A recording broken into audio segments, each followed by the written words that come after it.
Los 10 mandamientos, parte 2, y ustedes que tienen ya ratito aquí saben y conocen la escena.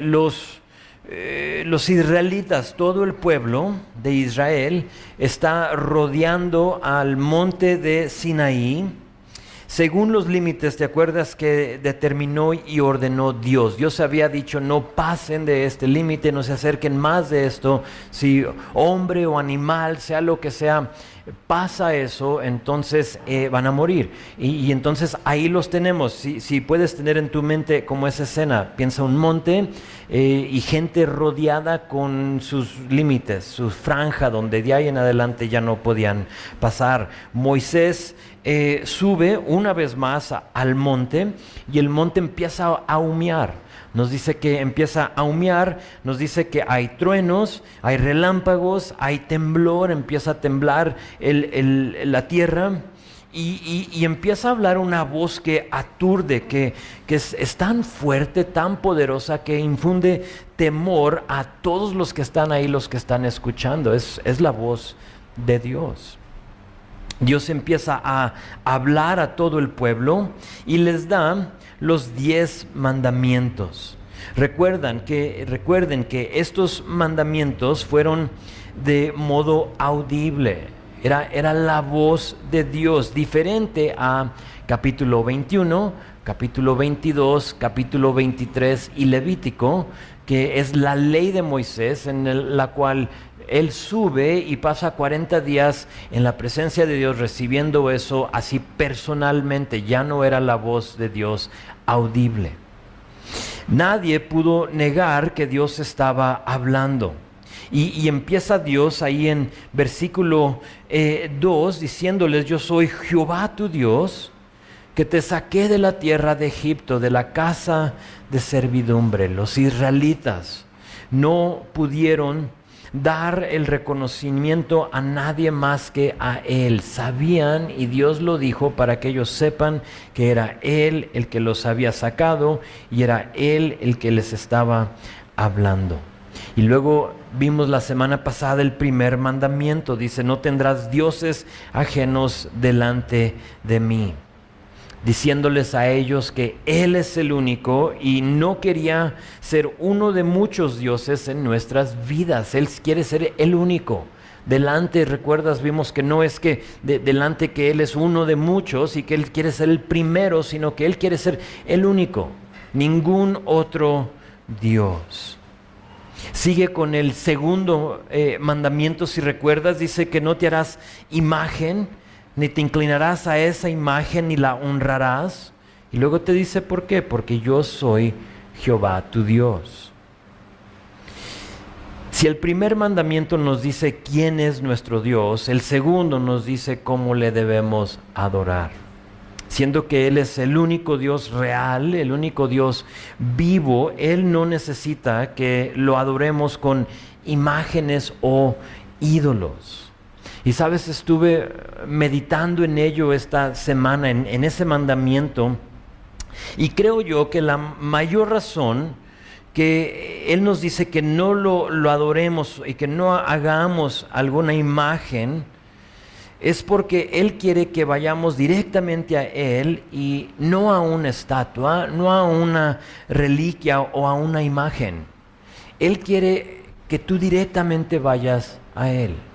Y yo recuerdo desde muy pequeño, yo como muchos de ustedes me crié católico, y yo recuerdo yendo a la iglesia y tener que estar ahí con el padre en el confesionario, creo se llama, y estaba ahí y teniéndole que decir a esta persona todos mis pecados y luego pensando desde muy pequeño: ¿Y si Dios es real? Porque en ese momento yo no tenía una relación personal con Él.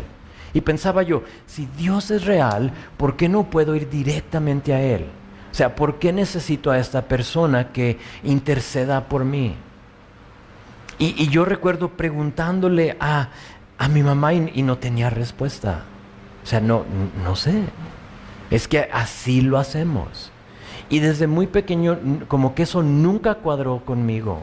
Sí, yo nunca lo entendí y yo pasé años preguntando, o sea, si eres real, Dios, entonces yo quiero algo personal contigo.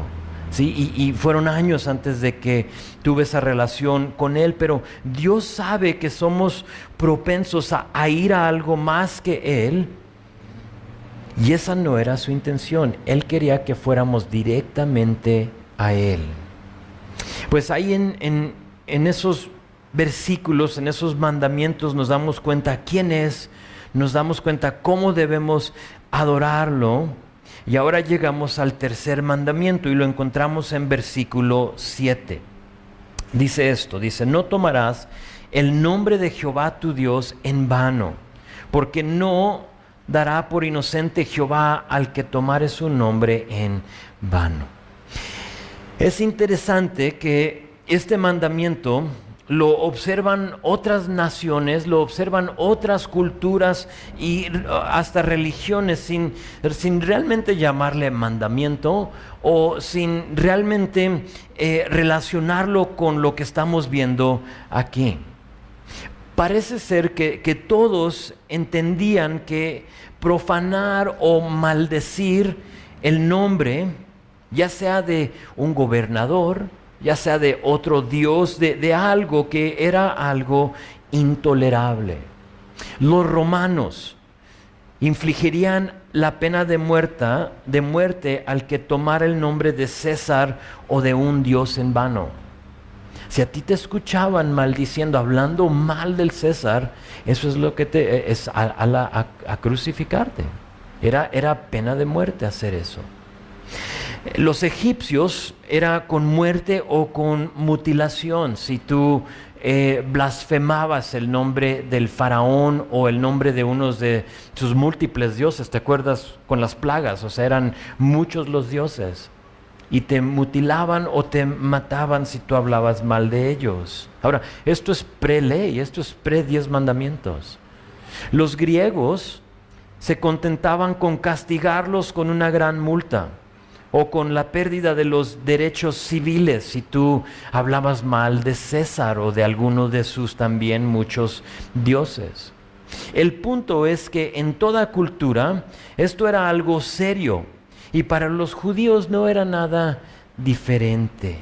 Dios aquí empieza diciéndoles: no tomarás el nombre de Jehová tu Dios en vano. La frase en vano significa, así como lo escuchas, vanidad.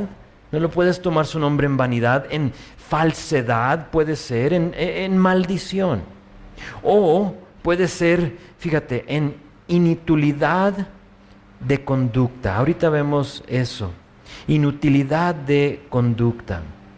Creo que todas estas cosas aplican.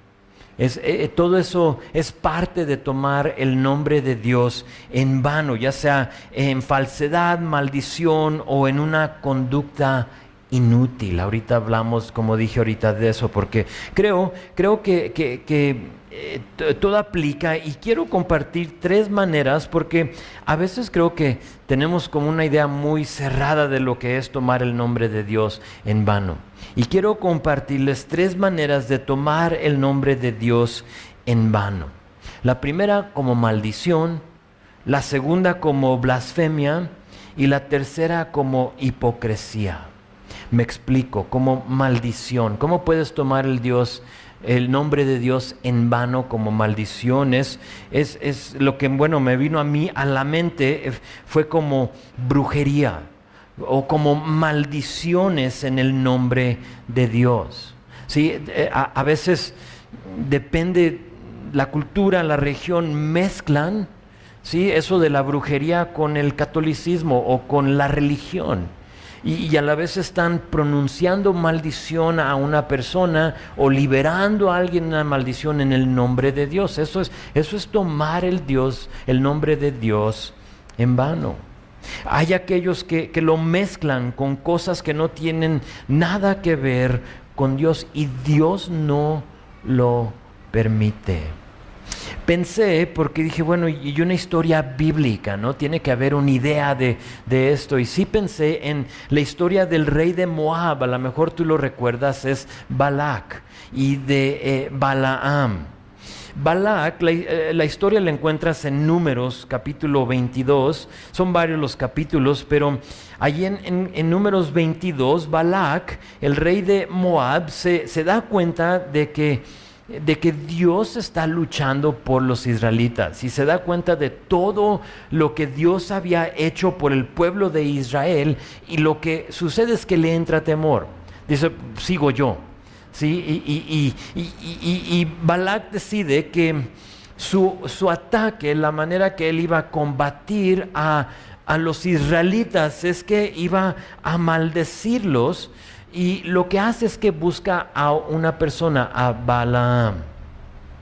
Balec le ofrece a este hombre, Balaam, primero bendición económica, manda a sus minions y le dice, hey, te queremos bendecir económicamente si tú solo vienes y maldices al pueblo de Israel para que no nos ataquen, no nos tomen. Después, luego le ofrece honrarlo y hacer todo lo que él quiera. O sea, ves la desesperación de esta persona. O sea, él está dispuesto a decir, o sea, lo que tú me digas que haga, yo estoy dispuesto a hacerlo, siempre y cuando tú maldices a este pueblo de Israel. Balaam no sabe qué hacer y le pregunta a Dios. Y Dios, en una manera muy directa, en versículo 12 ahí de Números 22, le dice esto, le dice, no vayas con ellos. Le dice, no vayas y no maldigas al pueblo, porque bendito es.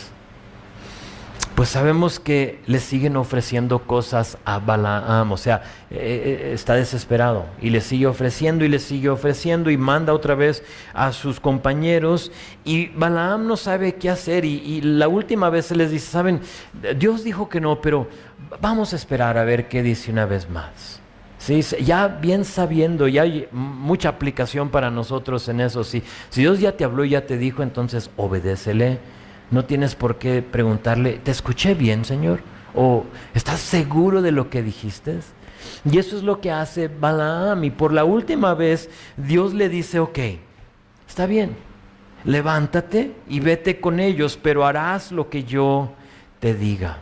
Y si tú sabes la historia o el resto de la historia, sabes que en lugar de maldecirlos, cada vez que Él quiere maldecirlos, Él bendice al pueblo de Dios. Y mi punto con la historia es que no podemos usar el nombre de Dios, y la historia obviamente no termina ahí y tiene otro fin, pero no los maldices, el punto. Y la cosa es que no podemos usar el nombre de Dios como un genio al quien tú le sobas y sale ese genio como para concederte todo lo que tú quieras. No se vale usar el nombre de Dios de esa manera. Eso es tomar el nombre de Jehová tu Dios en vano. Ahora, no solo eso, sino que también puede ser como blasfemia. Esto es usar el nombre de Dios en una manera profana. ¿Sí? Involucra jurar por su nombre. Involucra modismos que contienen su nombre. En inglés, y estuve preguntando a algunas personas y realmente no me pudieron decir, pero en inglés hay cosas que se acostumbran decir que plenamente es blasfemia. O sea, estás mezclando el nombre de Dios con algún modismo. Modismos que quizá no usemos en español, pero siguen siendo malos. Quizá si tú ves películas en inglés, las vas a escuchar.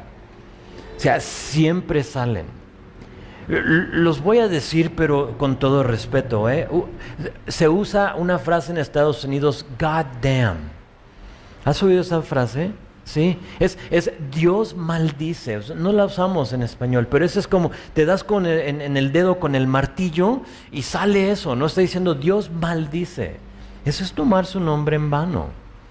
En Estados Unidos y en inglés se acostumbra usar la frase, alguien se frustra y dice Jesus Christ, Jesucristo. ¿Sí? Y eso es tomar el nombre de Dios en vano. Jamás los vas a decir, oh Mahoma, o oh Buda, si se dan el golpe en el dedo con el martillo, jamás. No usa ningún otro nombre. No sé por qué, pero se acostumbró a usar el nombre de Jesucristo, y eso es tomar el nombre de Jehová en vano. Tenemos una historia, es Levítico, capítulo 24, de un joven. En Levítico 24 tenemos la historia de un joven que su padre es egipcio y su madre es israelita. Y este joven resulta que tiene un pleito, se mete en un pleito con otra persona, con otro israelita, y están ahí luchando, y en medio de ese pleito, dice Levítico 24, que blasfemó y maldijo el nombre de Dios. Ahora, no nos dice lo que dijo. No lo hubieran registrado, aunque alguien lo escuchó, no se valía. Pero este chico sí dice blasfema, o sea, él blasfemó y maldijo el nombre de Dios. Y como era algo prohibido, lo que hacen es que lo que lo escucharon lo arrestan y lo llevaron a Moisés, porque Moisés era el que tenía que tratar con ese tipo de caso. Entonces Moisés no sabe qué hacer. Y Moisés ahí vemos que le pide consejo a Dios. Y Dios le dice esto, le dice: saquen al blasfemo fuera del campamento, y que todos todos que lo escucharon pongan sus manos sobre su cabeza. Y eso era como para significar que nosotros somos testigos de lo que él había hecho. Entonces imagínate la escena. Este hombre blasfemó, lo arrestan, lo llevan fuera del campamento, no sé si fueron 2, 3, 4 personas, no nos dice. Le ponen sus manos sobre la cabeza, y después de ese acto de decir, ok, nosotros somos testigos de que él blasfemó el nombre de Dios, mandó Dios, no Moisés, sino que mandó Dios que lo apedreara todo el pueblo.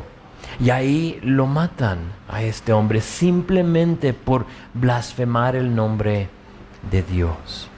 Dios toma muy serio el blasfemar su nombre.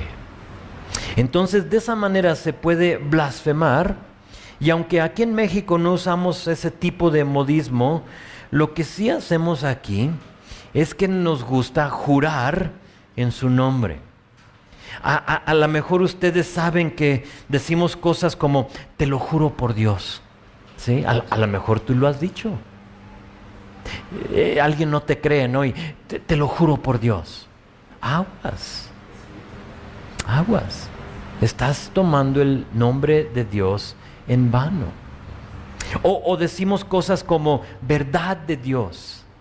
Y dices, tranquilo, ¿de veras? ¿Verdad de Dios? ¿Vas a hablar tú por él? Eso es usar el nombre de Dios en vano. Eso es usar su nombre, fíjate, en una conversación común, y no se vale subestimar el nombre de Dios de esa manera. Cuidado. Eso de no jurar está en armonía o es congruente con lo que dice Dios a los israelitas en Levítico 19:12. Ahí en Levítico 19, versículo 12, Dios, te lo leo, les dice esto, dice: no juraréis falsamente por mi nombre. Les dice: profanando así el nombre de tu Dios, yo Jehová.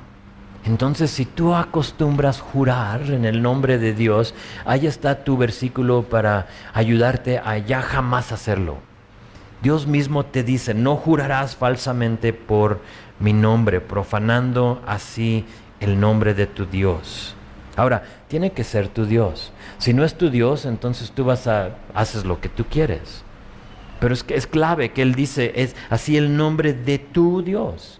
O sea, está hablando en tercera persona del mismo. De tu Dios, yo Jehová. No se valía profanar su nombre. Ahora, después de eso, después de decirle que no jures, porque a lo mejor eres astuto y dices, pero espérame, creo que por ahí leí que sí se vale jurar. Después Dios le dice a los israelitas algo interesante en Deuteronomio capítulo 6, versículo 13, Dios les dice esto, fíjate. Dice, Jehová tu Dios, a Jehová tu Dios temerás, y a Él solo servirás, y por su nombre jurarás. Espérame, ¿que no acaba de decir que no debíamos jurar? Y luego aquí dice que por su nombre debemos de jurar, o sea, ¿qué está pasando? Hay unas palabras clave ahí. Dice que a Jehová tu Dios temerás y a Él solo servirás y por su nombre jurarás, pero en el previo versículo dice que no jurarás falsamente. Eso es profanar su nombre. Ahora tienes que saber un poquito de la historia porque solo te dio un versículo. Pero aquí los israelitas se les permitía jurar, o esa palabra jurar es hacer un contrato en el nombre de Dios. En otras palabras, si era un contrato vinculante, lo podías confirmar por jurar por el nombre de Dios. Haz de cuenta, ponerle la firma de Dios ahí también a tu contrato, lo que sea.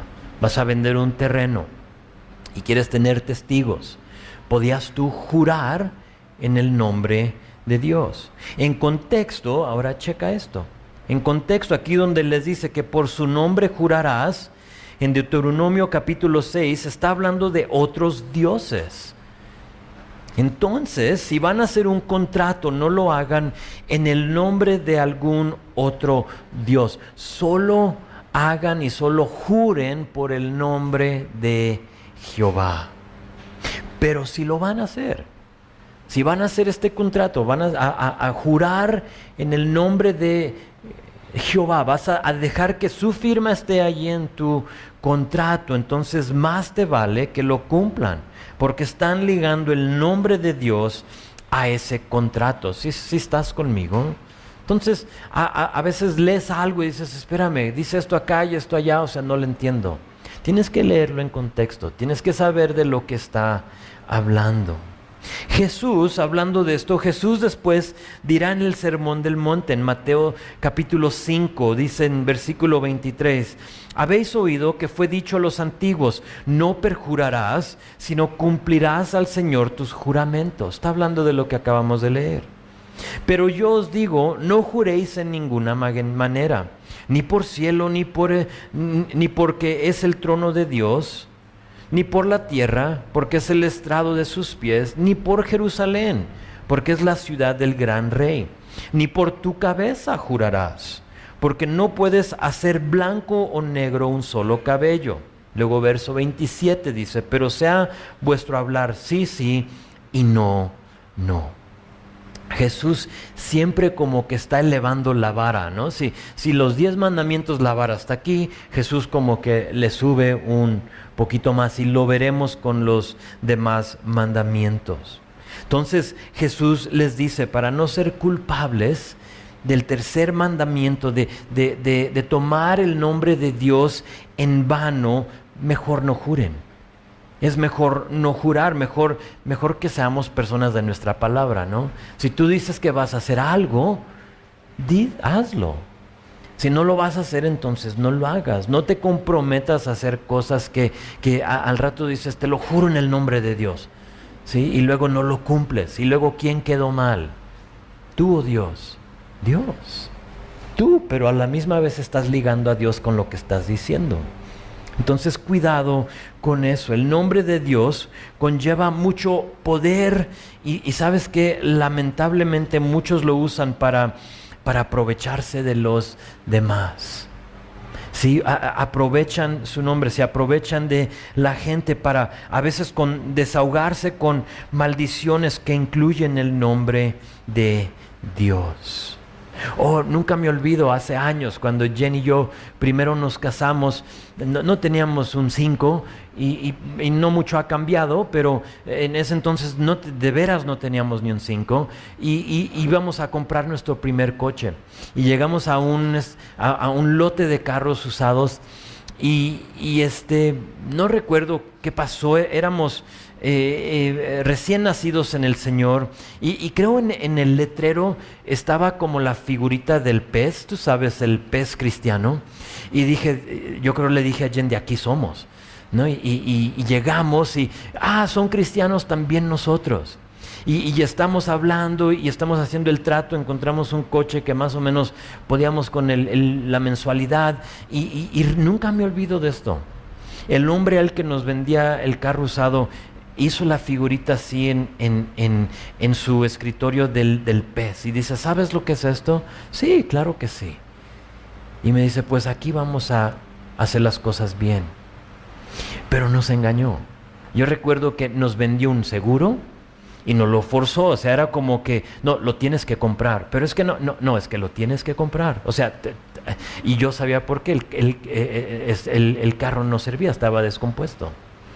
Pero él tenía una tranza, entonces él hacía la figurita, te engañaba, tú te ibas, comprabas el seguro para que no pasaron más de 2 semanas, se nos descompuso el carro y ahora yo tengo que regresar con mi coche descompuesto para que su mecánico haga el trabajo. ¿Y quién es que le cobra al seguro?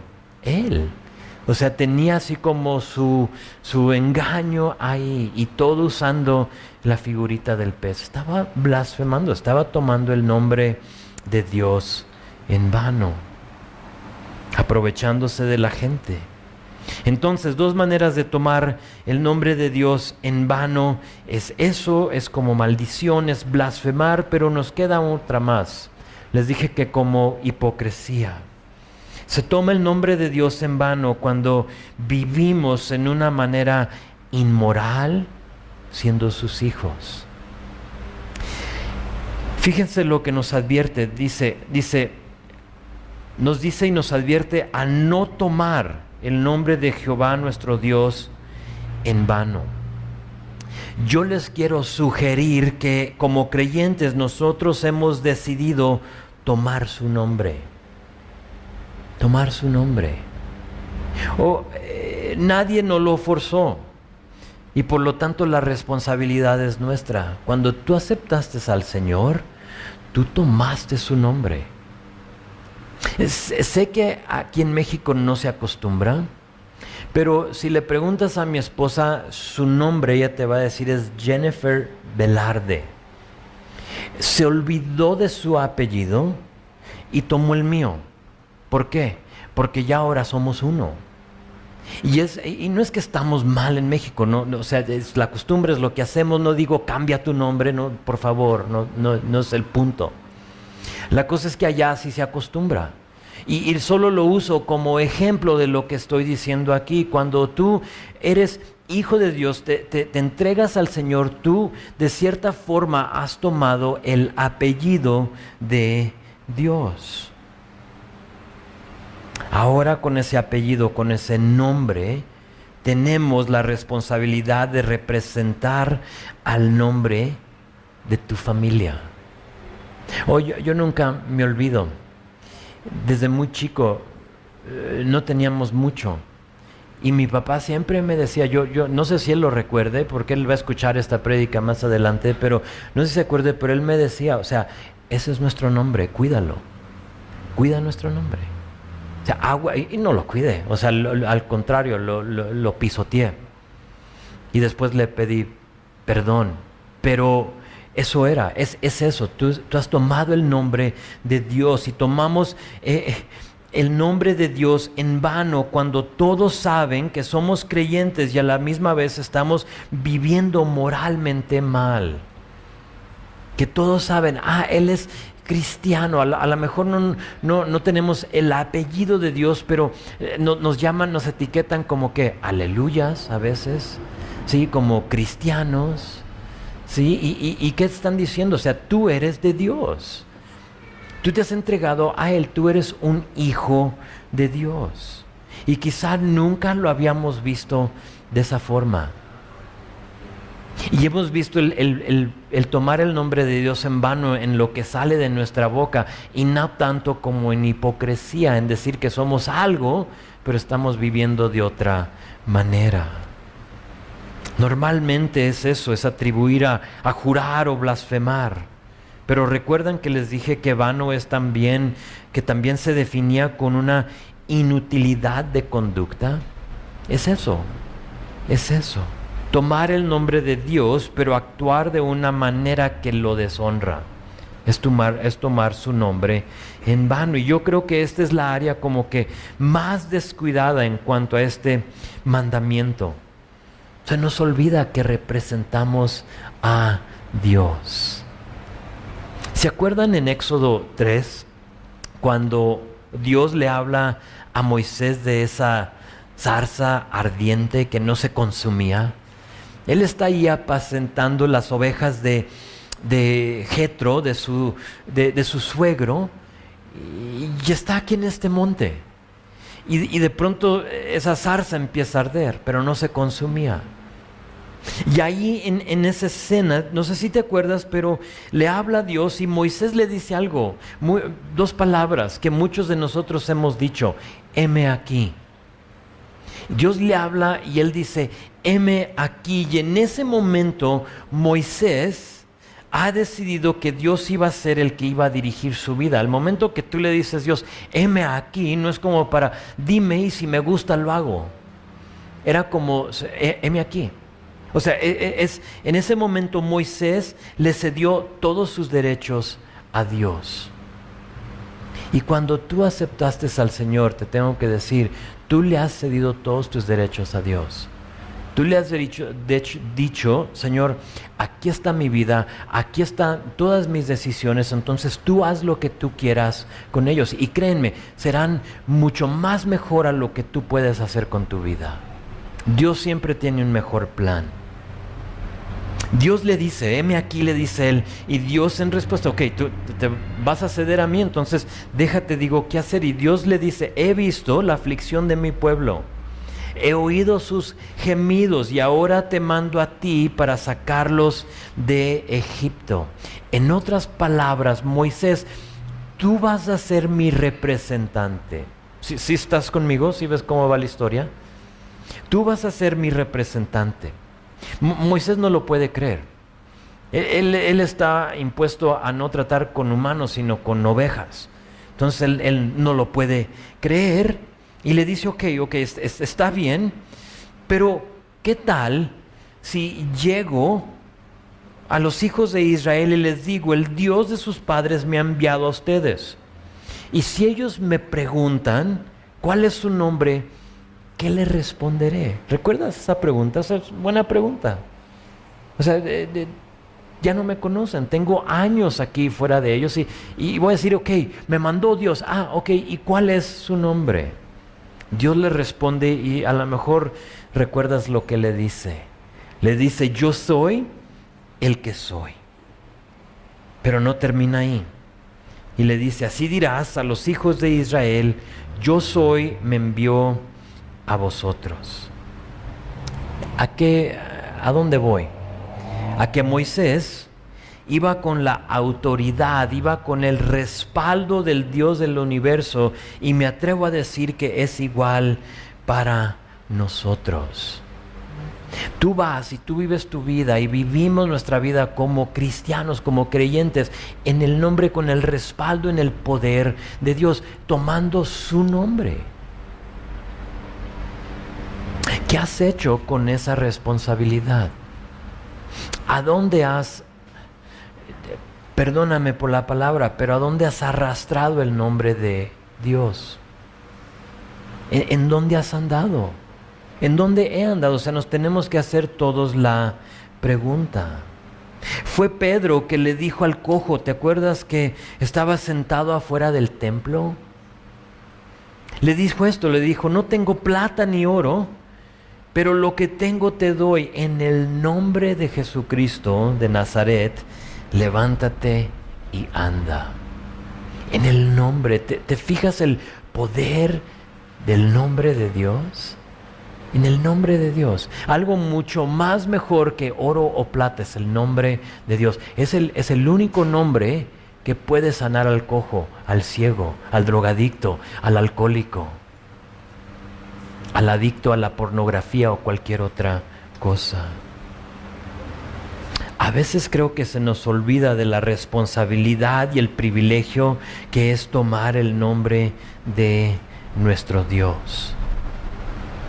En todas partes de la Escritura, ahora pensando en el nombre de Dios, porque es el nombre hermoso, dulce de nuestro Dios que salva vidas.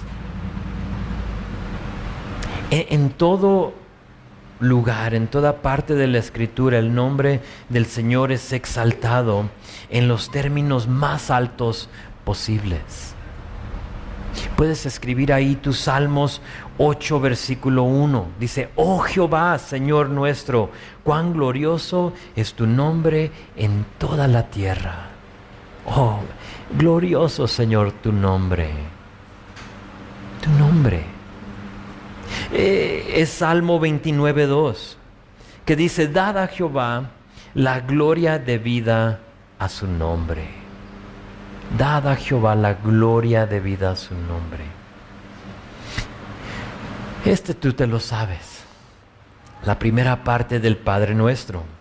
Oren así: Padre nuestro que estás en los cielos, santificado sea tu nombre. Hechos capítulo 4, versículo 12. Dice: ningún otro hay salvación, porque no hay otro nombre bajo el cielo dado a los hombres en que podamos ser ¿qué? Salvos. No hay otro nombre. Y en cuanto tú lees tu Biblia, te das cuenta del poder de tu apellido. Del poder, de la responsabilidad, del nombre que tú has decidido tomar. Al principio de esto dije: nadie te forzó a tomarlo.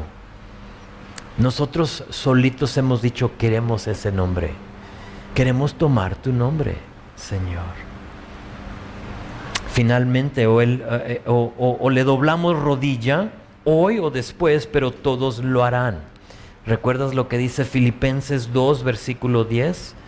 Para que en el nombre de Jesús se doble toda rodilla de los que estén en los cielos y en la tierra y debajo de la tierra.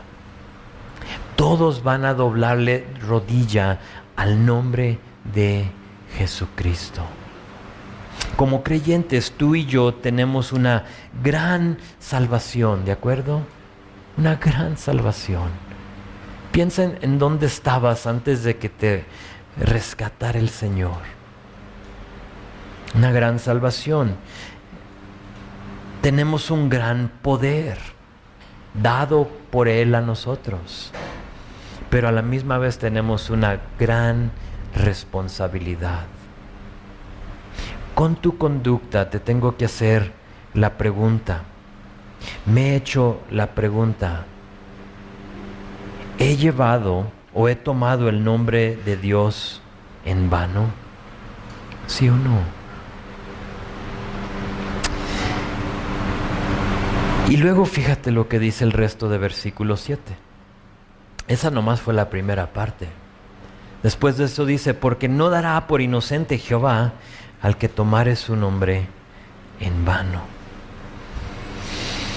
Los escribas judíos tenían la responsabilidad ellos de copiar la ley, la palabra de un papiro a otro. Entonces ellos escribían y tomaban uno y lo leían y lo escribían y el nombre de Dios era algo tan sagrado y poderoso que cuando llegaban al nombre de Dios en lo que estaban ellos copiando, se detenían, se paraban, se iban y se lavaban las manos, regresaban a lo que estaban haciendo, escribían otra vez el nombre de Dios, dejaban ahí el plumón, se paraban, se lavaban las manos otra vez y regresaban otra vez con lo que estaban escribiendo.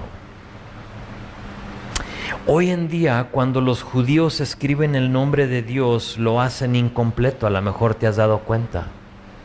Es decir, dejan fuera una letra de su nombre.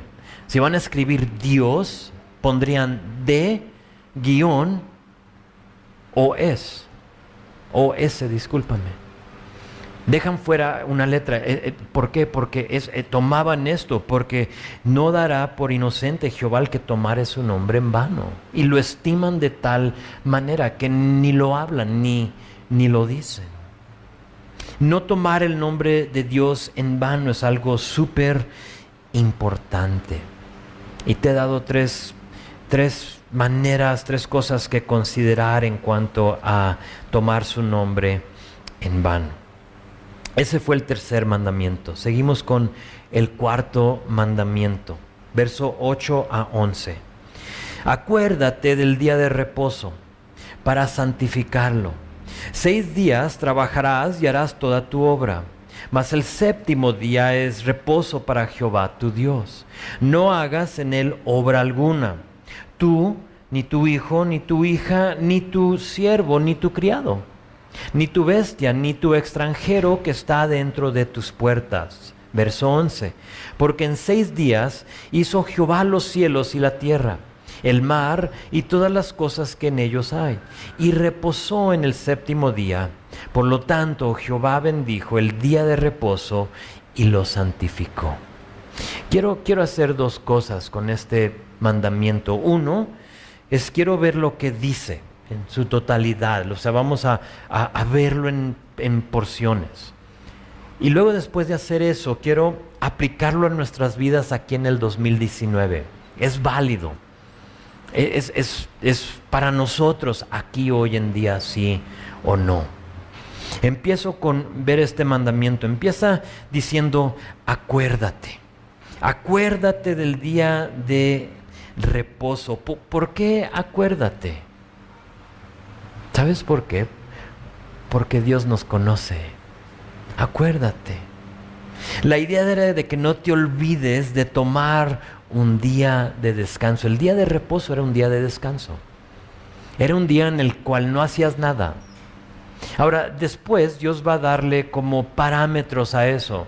Y aparte de esos parámetros, los judíos van a agregarle más cosas al día de reposo. Y se va a convertir en algo que no era. Y por lo tanto se va a convertir en una carga para toda persona. Ya nadie quería tomar el día de reposo. No podías ni levantar un dedo. Ahora, de nuevo, Dios le va a dar parámetros y no lo escribí, no es el punto aquí. Pero dice, acuérdate, y luego dice, santifícalo. O esa palabra santifícalo puede ser manténlo santo. Otras versiones creo eso dicen, manténlo santo. Si tú ligas esta palabra santifícalo con versículo 10, que te dice que el séptimo día es reposo para Jehová tu Dios, te das cuenta que lo santificas porque el enfoque debe de ser Dios. Ese es el punto. Va todo ligado. Es un día especial.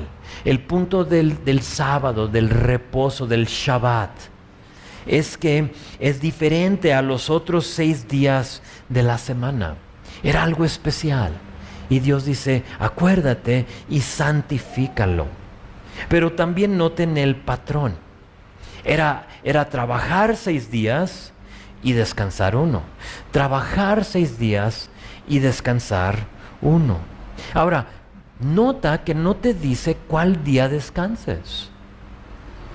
No te dice cuál día descanses, simplemente dice que el séptimo día es el día de reposo.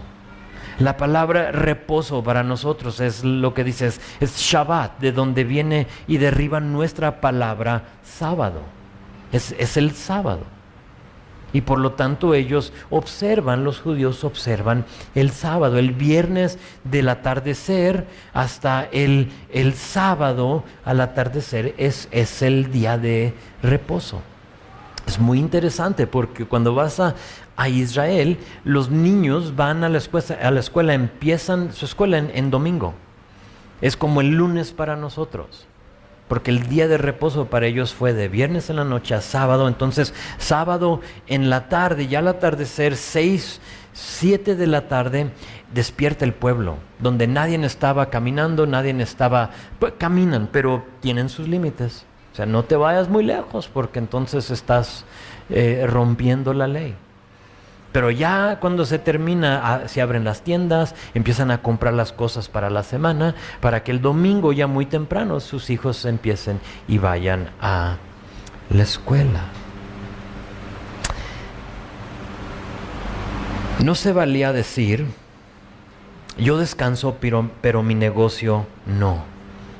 Nota que descansaban tu hijo, tu hija, tu siervo, tu criada, tu bestia y tu extranjero que estaba dentro de tus puertas. Sé que no menciona a tu esposa, entonces no puedes decir, bueno, entonces mi esposa, tú sí no descansas, tú órale, a cocinar. No, incluye también a tu esposa. No sé por qué no está ahí en la lista, pero créeme que incluye a tu mujer. Entonces no tomes esto y le sabes, el Shabbat no es para ti, entonces a lavar los trastes. No se vale. Esto de que yo descanso, pero mi negocio no se valía porque tenías que confiar que Dios iba a proveer todo lo necesario en 6 días de trabajo. Todo, absolutamente todo. Ahorita hablamos más de eso. Ve verso 11. Nos dice también del ejemplo de Dios en la creación. Nos dice que Él creó todo en 6 días y que el 7º día reposó de su labor. Ahora, no reposó porque estaba cansado. No malinterpretes, o sea, como que ya no hay yo qué hacer y entonces tengo que reposar para cobrar fuerzas para darle otra vez a trabajar y no aguanto el 7º día. No era reposo porque estaba cansado, no. La idea era de que Dios tomó un paso hacia atrás, hizo toda su creación en 6 días y después de terminar todo, tomó un paso hacia atrás y vio que todo lo que Él había creado era bueno. Él mismo lo dice, todo era bueno. Dios estaba satisfecho con lo que había creado y la idea del Shabbat era que ellos hagan lo mismo, que tomen un día para recordar, acuérdate, todo lo que había hecho Dios por ellos. Ese era el punto. En específico, para los judíos era Deuteronomio 5:15. Dice, acuérdate, hablando del Shabbat, acuérdate que fuiste siervo en la tierra de Egipto y que Jehová tu Dios te sacó de allá con una mano fuerte y con brazo extendido, por la cual Jehová tu Dios te ha mandado a que guardes el día de reposo. Para los israelitas se trataba de tomar el ejemplo de Dios y hacer 4 cosas: recordar, descansar, imitar y confiar. Tenías que hacer esas 4 cosas. Acuérdate, también descansa, no hagas nada. Imitar a Dios, en que ibas a hacerte hacia atrás, ibas a ver lo que Dios estaba haciendo y a la misma vez tienes que confiar. Ok, Señor, te doy un día de reposo. No voy a trabajar, no voy a hacer mi labor, lo que usualmente hago. Ahora, eso es lo que dice el mandamiento, pero ¿cómo aplica a nosotros hoy en día? La pregunta que muchos hacen, el sábado, el Shabbat, el día de reposo, ¿es para el creyente del Nuevo Testamento, sí o no? Y lo voy a contestar así: sí y no. Empiezo con no. No, en que parece ser que era algo específico a los israelitas. Te lo confirmo, dice Éxodo 31, capítulo 16 a 17. Ahora, algo que se ha prestado mucho y se ha como que agarrado como vuelo en el cristianismo, es esto de observar el sábado, de observar las fiestas o sea, todo existe. Éxodo 31, versículo 16 y 17, te lo leo, dice esto: el pueblo de Israel deberá guardar el día de descanso y conmemorarlo de generación en generación. Es una obligación del pacto para siempre, es una señal perpetua, mi pacto con el pueblo de Israel. Entonces, si eres judío, puedes decir entonces sí es para mí. Si eres gentil, y creo que la mayoría, si no todos de nosotros lo somos, Éxodo 31 te diría que no es para ti, es para los israelitas. No, pero al rato viene el sí, porque sí es para nosotros. No, porque en Romanos 14, versículos 5 y 6 dice, uno hace diferencia entre día y día, otro juzga iguales todos los días. Cuando uno esté plenamente, fíjate, cuando uno esté plenamente convencido en su propia mente, el que hace caso del día lo hace para el Señor, y el que no hace caso del día para el Señor no lo hace. Pablo parece ser que estaba dispuesto a dejar el asunto a la conciencia del individuo. O sea, dice, cuando uno esté plenamente convencido en su propia mente. Entonces, algunos estiman un día más que otro. Y algunos van a venir y te van a decir, ¿sabes? El sábado lo tenemos que observar. O sea, es parte de la palabra, tienes que hacerlo. Y Pablo te diría, ¿sabes qué? Es un asunto de tu conciencia. Siempre y cuando no era excusa para comportamiento pecaminoso o legalista. Sí, en que tú abuses de eso para pecar, o que tú abuses de esto para qué, para ser legalista y le decir a todos tus amigos, es que tienes que obedecer el sábado porque es Biblia, es lo que dice la palabra. Entonces, no por esas dos razones, y no, una más, porque en Colosenses capítulo 2, versículo 14, dice que Jesús, fíjate, Colosenses 2:14, Jesús anuló la deuda que teníamos pendiente por los requisitos de la ley. Dice, Él anuló esa deuda que nos era adversa clavándola en la cruz. Entonces no, porque Jesús ya cumplió eso. Él lo clavó en la cruz. Y luego, verso 16. O sea, estamos hablando de la misma cosa. Jesús anuló. Y luego verso 16 dice, así que nadie los juzgue a ustedes por lo que comen o beben, o con respecto a días de fiesta religiosa, de luna nueva o de ¿qué? O de reposo. Todo esto es una sombra de las cosas que están por venir. La realidad se halla en Cristo. Entonces no por esas razones, pero sí en que los principios del mandamiento son buenos para nosotros. Sí tiene algo bueno el obedecer y el observar el sábado para nosotros, te los digo. Sí, en que es bueno para descansar. Es necesario que descanses, te digo por qué. Porque lo necesita tu esposo, no tengo, ¿ok? Lo necesitan tus hijos, no tengo. Entonces lo necesitas tú. Ya te gané. Lo necesitas tú. Si eres soltero y no tienes ninguna otra responsabilidad y solo trabajas para ti, créeme, tú necesitas un día de reposo, un día de descanso. Si tienes familia, tu familia necesita ese día. Tus hijos lo necesitan. Quizá no te lo digan, pero lo necesitan. El momento para disfrutar a tu familia es hoy. Hoy. Por lo menos un día. Un día. Hay mucha gente que al llegar a sus últimos días de vida le remuerde la conciencia por no haber aprovechado el tiempo. Y dicen, híjole, logré un montón y tengo una herencia tremenda. Pero, cómo me hubiera gustado pasar más tiempo con mi familia. Entonces sí en que es bueno descansar, sí en que es bueno recordar y imitar a Dios. Es bueno. Así como los israelitas recordaban el Éxodo y lo que Dios había hecho, nosotros también tenemos que recordar. Así como Dios vio que lo que había hecho era bueno, nosotros también.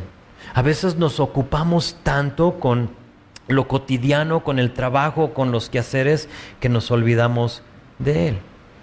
¿Y Dios dónde está? Pues quién sabe, estoy tan ocupado. Realmente no forma parte de mi vida más que en domingo y miércoles. Pero el resto de la semana no. Ahora, esto lo deberíamos de hacer todos los días, no solo un día a la semana. Recordar quién es Dios. Imitar a Dios en eso. Y la última cosa. Sí, en que es necesario confiar. Tomar un día de reposo te forza a confiar en Él. Especialmente si, uno, nunca lo has hecho. Si estás impuesto tú a trabajar los 7 días y nunca tomar un día de reposo, un día donde no vas a trabajar, ahora requiere que confíes en que Él va a proveer en 6 lo que tú proveías en 7. Y dices, achis, a ver cómo le hago. Sí, en que es necesario confiar en Dios si apenas logras solventar los gastos en 7 días. Si dices, es que pero apenas la libro. O sea, con 7 días de trabajo ni me es suficiente. Y ahí es donde es necesario que tú confíes en Él. Te lleva a un lugar donde tienes que ser honesto con tus gastos. Quizá todo lo que tienes no es necesario, pero lo tienes porque estás esclavizado a tu trabajo. Y eso a lo mejor le está hablando a alguno de nosotros aquí. Te lleva a un lugar donde tienes que decir, Señor, a ver cómo le haces. Y eso siempre es más padre que decir, me voy a remangar y en 7 días lo voy a sacar, vas a ver. A decir, Señor, son 6 días tuyos, voy a trabajar y el 7º te lo voy a dedicar a mi familia, te lo voy a dedicar a ti, voy a imitarte, voy a descansar, voy a reposar. Y a ver cómo le haces con los 6 días. Solo tú sabes. Entonces, sí y no. Ya tú decide.